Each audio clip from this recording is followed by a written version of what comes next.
Good evening and welcome to the Hour of the Time. I'm your host, William Cooper. Ah, yes, a nation or world of people who will not use their intelligence are no better than animals who do not have intelligence. Such people are stakes on the table and beasts of burden by choice and consent. Do you fit that description? I certainly hope not. If you do, then it's time to wake up and change it. And if you really want to know in a nutshell what's wrong with this country, go in your bathroom and look in the mirror. Something's wrong, folks, in America. Something's really wrong. Something is destroying everything that we've ever held dear in this country. What is it? Well, if you've been listening to this show, many of you already know what it is. If you've just been listening to the show for a little while, you may have some idea, but you're not quite really sure yet what's going on. Well, I'm going to tell you right now, it's all about religion. Whether you're religious or not doesn't make any difference. It's all about religion.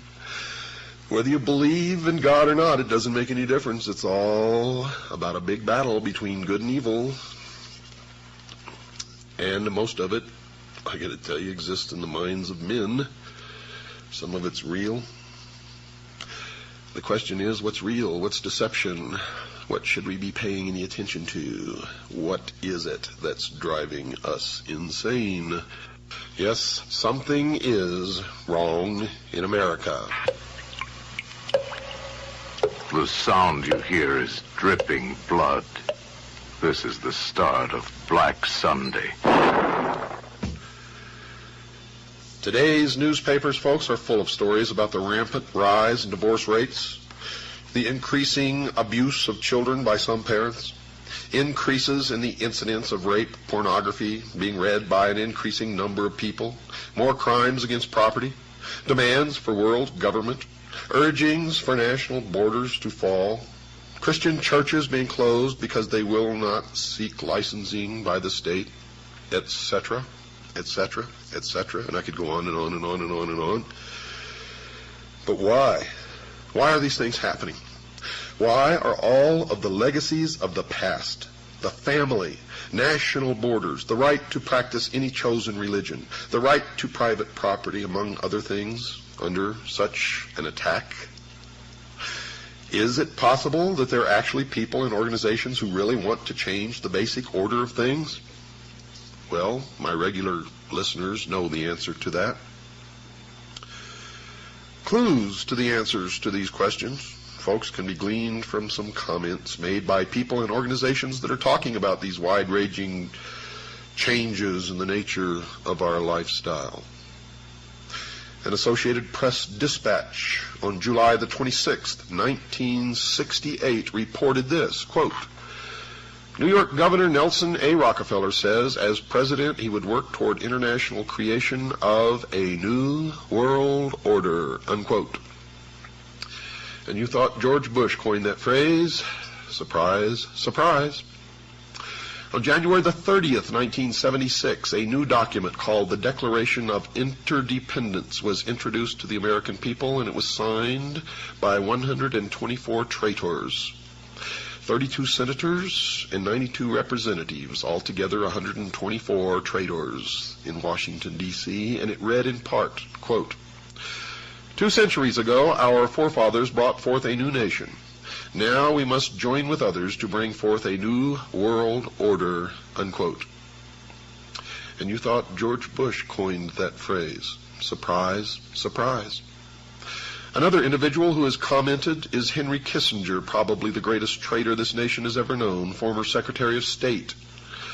According to the Seattle Post-Intelligence of April 18, 1975, Mr. Kissinger said, quote, "Our nation is uniquely endowed to play a creative and decisive role in the new order which is taking form around us," unquote. George Bush gave the commencement address at Texas A&M University on May 12, 1989, and he used similar words as well. His speech was on the subject of Soviet-American relations, and he was quoted as saying in part, quote, "Ultimately, our objective is to welcome the Soviet Union back into the world order. Perhaps the world order of the future will truly be a family of nations," unquote. Historian Walter Mills maintained that prior to World War I, Colonel Edward Mandell House, the major advisor to Woodrow Wilson, the president at the time, had a hidden motive for involving America in the war. The historian wrote this, quote, "The colonel's sole justification for preparing such a batch of blood for his countrymen was his hope of establishing a new world order of peace and security," unquote. You see how these people fool themselves? They always say that the end is peace and security, a world utopia. But to get it, they spill more blood than ever has been spilled in history. Each time they try to bring about their utopia, the blood runs in the streets. They're liars. They're hypocrites. They're manipulators, deceivers. They are the worshipers of Lucifer. Adolf Hitler, a socialist and the head of the German government prior to and during the nation's involvement in World War II, is quoted as saying this, quote, "National Socialism will use its own revolution for the establishing of a new world order," unquote. Adolf Hitler was a socialist. Nazi means National Socialism. Hitler confided to Hermann Rauschning, the president of the Danzig Senate, quote, "National Socialism is more than a religion. It is the will to create Superman," unquote. And what is the number of the man? 666. You see, in the New World Order, only one man will be allowed to live, the new man, the illumined man, and the number of that man is 666. You will see that number increasingly all around you. You will also begin to see pyramids increasingly all around you, and the eye in the pyramid, and the eye alone, and you will see circles with a dot in the center, and you will see obelisks appearing all over the place. And these are not the only signs. There are many, many, many more. They're the signs of the religion of Mystery Babylon. Hitler added this thought, quote, "Well, yes, we are barbarians, and barbarians we wish to remain. It does us honor. It is we who will rejuvenate the world. The present world is near its end. Our only task is to sack it," unquote. Another book on his background quoted his comments that his Nazi party had a hidden purpose, one that was not perceived by the world at large. Mr. Hitler was quoted as saying this, "He who has seen in National Socialism only a political movement has seen nothing, for it is a religion." The humanist religion issued a manifesto in 1933 stating its beliefs about the world in general. It took the following position about the need for the wealthy governments to share their wealth with the less fortunate nations. "It is the moral obligation of the developed nations to provide, through an international authority, economic assistance to the developing portions of the globe." Now that is a lie, folks. It means that it's okay for some of us to lay back and do nothing and reap the rewards of the labor of others. That's socialism. That's what it's all about. Communism, socialism, it's the same. And these people, the worshipers of Mystery Babylon, are the original communists. They are international socialism. They invented it. It is their creation. It is their dream of a world utopia. A one-world totalitarian socialist government.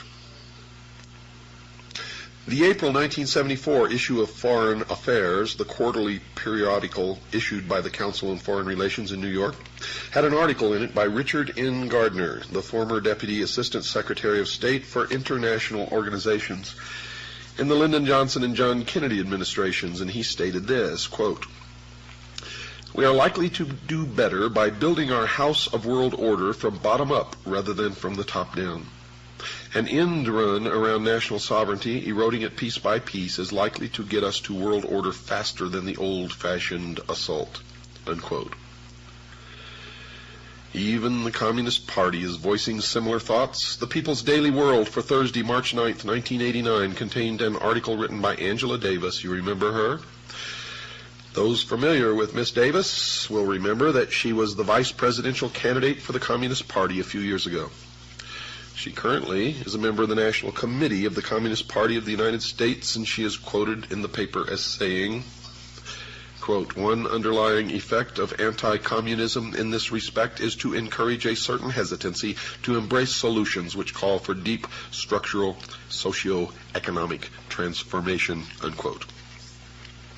Another communist, Alexei Kovylov, spoke at an evening meeting held at Windstar, Colorado in August 1985, and gave the participants in attendance a surprise presentation.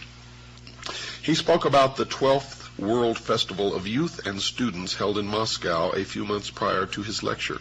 He said, quote, "There were 3 programs. The first was political and dealt with the various issues of peace and disarmament. The second was dedicated to environmental issues and to the new international economic order," unquote. The alleged need for a change in the basic way things are done is consistent with the teachings of the father of communism, Karl Marx. He's not really the father of communism, but it's a name that's been tagged onto him. You see, he was just a hack writer hired by the mystery religion of Babylon to write the Communist Manifesto. It was not his idea, but he's reaped the benefits of it, if you can call them benefits. But he co-authored the Communist Manifesto with Frederick Engels, another hack writer, in 1848. Mr. Marx wrote that the communists, quote, "openly declare that their ends can be attained only by the forcible overthrow of all existing social conditions," unquote. Nesta Webster, a writer on the subject of conspiratorial organizations in the past, wrote this in her book entitled Secret Societies, quote, "The revolution desired by the leaders of world revolution is a moral and spiritual revolution, an anarchy of ideas by which all standards set up throughout 19 centuries shall be reversed, all honored traditions trampled underfoot, and above all, the Christian ideal finally obliterated," unquote. Some of the Catholic popes in the past have commented on the major changes coming in the future. One such pope was Pope Pius XI, who wrote the following in 1937. "Communism has behind it occult forces for which a long time have been working for the overthrow of the Christian social order," unquote. One of the popes who preceded him, Pope Pius IX, wrote this in November 1846 about the changes that he saw in the future. Quote, "That infamous doctrine of so-called communism is absolutely contrary to the natural law itself, and if once adopted, would utterly destroy the rights, property, and possessions of all men, and even society itself," unquote. Now, don't get all worked up about what the Pope says, because they have succeeded now with this Pope in putting one of their own upon the throne of the Vatican. It had long been their dream, and now it is true. And the bans have been lifted against Catholics joining secret societies. And many of the hierarchy of the Vatican belong to the secret societies, the Freemasons, Propaganda 2, etc., etc., etc. You will find an obelisk, the symbol of the phallus, the penis of Osiris, in the Vatican courtyard. If you don't believe me, go look. Another individual who wrote about the future was Dr. Jose Arguelles of an organization known as the Planet Art Network. Dr. Arguelles wrote, quote, "Also implicit in all these events is a call for another way of life, another way of doing things, a redistribution of global wealth. In short, a new world order," unquote. Now, just what the future society was that these people are talking about was described in a brief manner by Marilyn Ferguson in her book entitled The Aquarian Conspiracy, and she wrote this, quote, "The new world is the old, transformed," unquote. Another clue about what is in store for the future world was offered by Dr. James H. Billington, who received his doctorate as a Rhodes Scholar. Where have you heard that before? You have a Rhodes Scholar sitting in the Oval Office right now. Received his doctorate as a Rhodes Scholar at Oxford University and has taught at Harvard and Princeton universities. He wrote this in his book entitled Fire in the Minds of Men. Quote, "This book seeks to trace the origins of a faith, perhaps the faith of our time. What is new is the belief that a perfect secular order will emerge from the forcible overthrow of traditional authority," unquote. You hear that? They believe a perfect secular order will emerge. Nothing perfect will ever emerge from the minds of imperfect men, and no men will ever be ruled by other imperfect men in any kind of a perfect utopian order, secular or otherwise. That is why we must be eternally vigilant. Eternally vigilant. That these future changes would involve force and slavery was confirmed by B.F. Skinner, chairman of the psychology department at Harvard University. In his book entitled Beyond Freedom and Dignity, Dr. Skinner has been called the most influential of living American psychologists by Time magazine. So the world should listen to the professor when he speaks. The magazine told the reader what the message of Professor Skinner's book was. Quote, "We can no longer afford freedom, and so it must be replaced with control over man, his conduct, and his culture," unquote. Not long ago in the Los Angeles Times, there was an article called 10 Forecasts for the Coming Decade. One of these was chemical or electronic implants to control individual behavior on a 24-hour basis. Another student of these changes is Alvin Toffler, who wrote this in his book entitled The Third Wave. And you should read everything that he's written, by the way, because what he's writing is what is coming. Quote, "A new civilization is emerging in our lives. This new civilization brings with it new family styles, changed ways of working, loving, and living, a new economy, new political conflicts, and beyond all this, an altered consciousness as well. The dawn of this new civilization is the single most explosive fact of our lifetimes," unquote.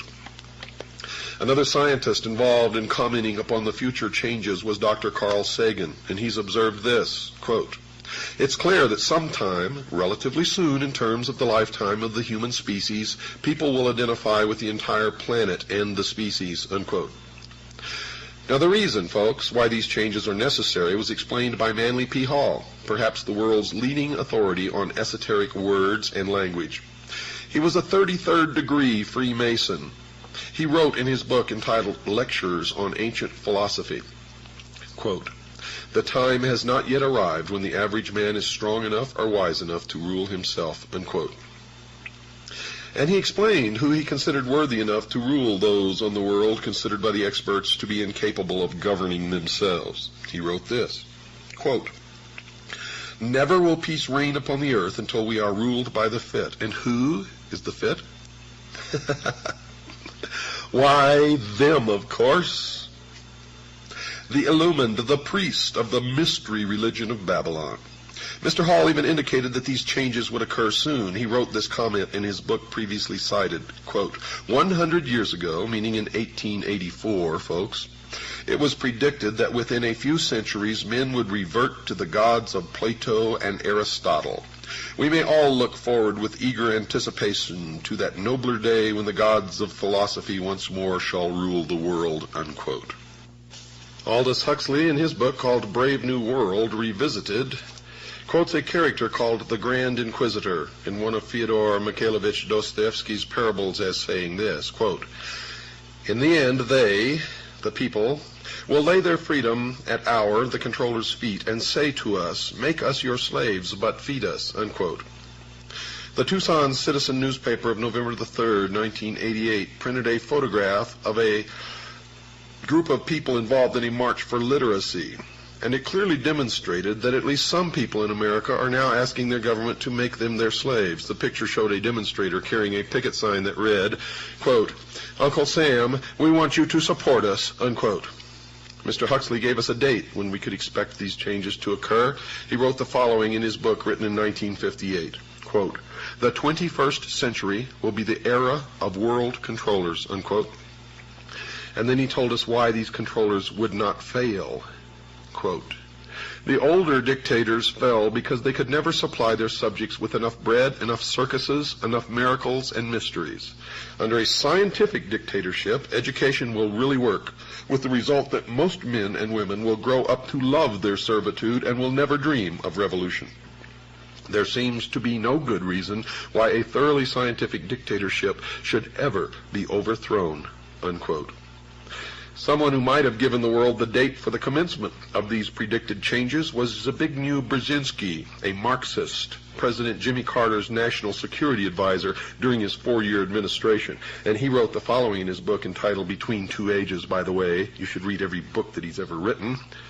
You will be angered. Quote, "Either 1976 or 1989, the 200th anniversary of the Constitution could serve as a suitable target date for culminating a national dialogue on the relevance of existing arrangements, the workings of the representative process, and the desirability of imitating the various European regionalization reforms and of streamlining the administrative structure," unquote. And it did begin exactly when he said it would. So the people of the world can now determine what those changes are that those in the positions of implementing changes have in store for them. In summary, folks, these changes are: the old world is coming to an end. It will be replaced with a new way of doing things. The new world will be called the New World Order. This new structuring will redistribute property from the have nations and will give it to the have-not nations. The New World Order will include changes in the family, the workplace, religion. The United States will play a major role in bringing it to the world. World wars have been fought to further its aims. Adolf Hitler, the Nazi socialist, supported the goal of the planners. The majority of the people will not readily accept the New World Order, but will be deceived into accepting it by two strategies. One, those in favor of the changes will have become seated in the very thrones of power, generally without the public realizing that fact, and this has already occurred. Two, the old world order will be destroyed piece by a series of planned nibbles at the established format. The Communist Party is actively supporting the changes to the New World Order. The basic tenets of Christianity, which were the base for the old world order, will have to be eliminated. If the slower methodical techniques of change do not function, violence will be introduced and controlled by the planners, including possibly a World War III using atomic weapons. The people of the world will give up their freedom to the controllers because there will be a planned famine or some other serious occurrence such as a depression or war. The change to the New World Order is coming shortly, folks, and it has already begun. However, if that is not the case, it will be introduced one step at a time so that the entire structure will be in place by the year 1999. We've got to take a short break. Don't go away, folks. I'll be right back after this very short pause.